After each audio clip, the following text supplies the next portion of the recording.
Girtiya binavê Makbule Özer'a 8 salê ku ji sedî 53 astengber bû, bi biryara saziya bijîşkiya Dadweriya Stenbolê cizayê wê bo salekê hat paşvexistin û ew serbest hat berdan. Rewşa Özerê û hevjinê wê Hadî Özer demek dirêj bû ji aliyê raya giştî ve dihate bilêvkirin û dixwastin ku ew were berdan. Heftiya borî ser daxwaza parêzera Özerê Dîlan Kuntayan ew bo saziya bijîşkiya Dadweriya Stenbolê atekê hatibû şandin da ku derheqê wê da raporekê zanistî were amade kirin. Di encama rapora atekê da biryar hat dayîn ku Özer nikare bi serê xwe li zîndanê jiyana xwe berdevam bike û cezayê wê bo salekê hate paşvexistin û ew serbest hat berdan. Makbule Özer dibêje ku ew tevî nexweşiyan hate girtin ji ber ku ew jinekê Kurd bû.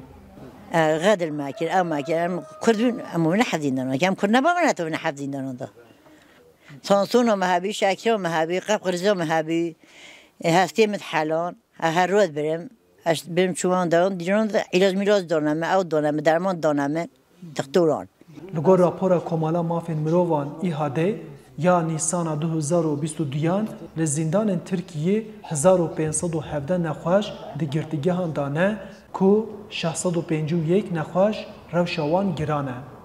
Özer behsa rewşa girtiyan kir û got ku divê nexweşên girtî werin berdan.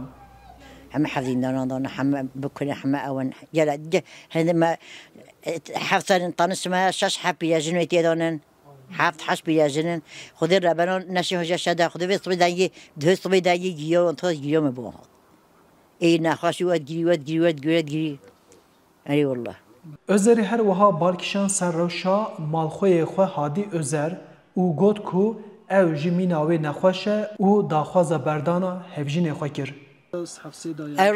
أجي منو ما حافتي دنا أجي نخوشة أو أجي حافتي دنا أو دنا وشوفوا عملاتية وتلوة وسقطة وبيوتيشن أجي هاي مكولتراش أي خداوي نبردم تحسد كي أو جبتها راس حاسي حمج بينا بردم مش حافظين دنا ده هنا حاسي حمج بينا بردم نقاطني هم بالعمين بينا بردم هجای گوتنه کو مقبوله Özer û Hadî Özer tevî temen û nexweşiyên giran di nehê Gulanê da bi îddia alîkariya rêxistina kirine bi 2 sal û mehekî hatibûn zîndankirin.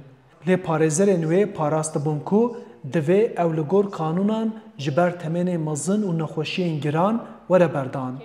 Ji bo berdana Hadî Özer parêzerên malbatê serî li dadgeha Kanûna Bingehîniya Tirkiyê daye ku derheqê wî da biryara tedbîrê were girtin û ew were berdan. Arif Aslan, Dengê Amerîka, Wan.